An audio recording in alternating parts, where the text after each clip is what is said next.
In 1984, an enterprising Australian doctor named Barry Marshall decided to take a risk.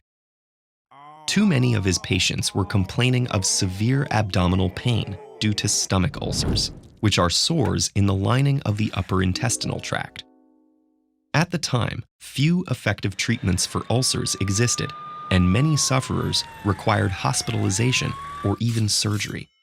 Desperate for answers, Dr. Marshall swallowed a cloudy broth of bacteria collected from the stomach of one of his patients. Soon, Dr. Marshall was experiencing the same abdominal pain, bloating, and vomiting. 10 days later, a camera called an endoscope peered inside his insides. Marshall's stomach was teeming with the same bacteria as his patient. He'd also developed gastritis, or severe inflammation of the stomach, the hallmark precursor of ulcers. Dr. Marshall's idea challenged a misconception that still persists to this day, that ulcers are caused by stress, food, or too much stomach acid. Marshall thought the culprit was bacterial infections. Initially, his idea was considered crazy by the brightest medical minds on the planet. But in 2005, he and Dr. Robin Warren received the ultimate validation when they were awarded the Nobel Prize for Medicine. Our stomachs are J-shaped organs with surprisingly intricate ecosystems awash in hormones and chemicals. The stomach is under constant attack by digestive enzymes, bile, proteins, microbes, and the stomach's own acid. In response, it produces bicarbonate, mucus, and phospholipids called prostaglandins to maintain the integrity of its own lining. This delicate balance is constantly regulated and referred to as mucosal defense. Since the mid-1800s, doctors thought stress alone caused most stomach ulcers.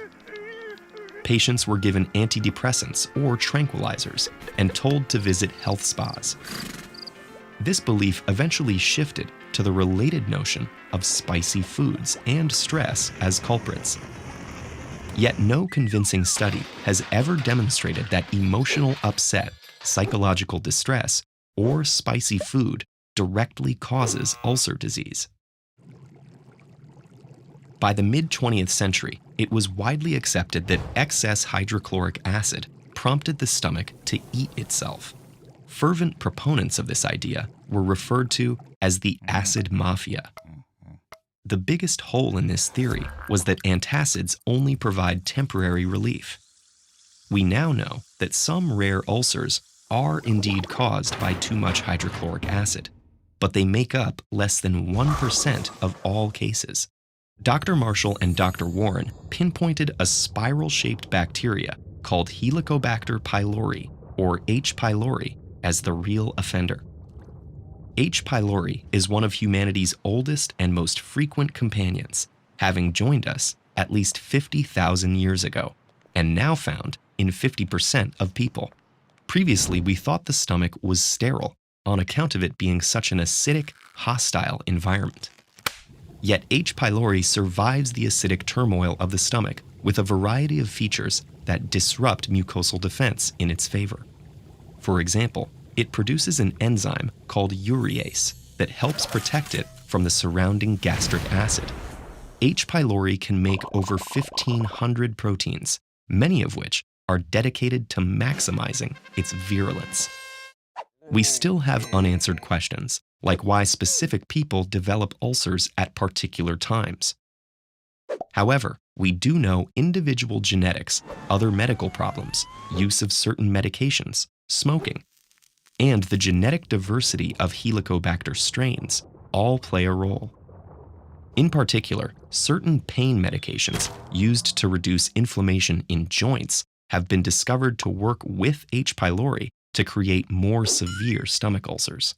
Dr. Marshall ended up being fine after his famous, albeit dangerous, experiment. He ingested a course of antibiotics similar to the ones taken now for ulcers.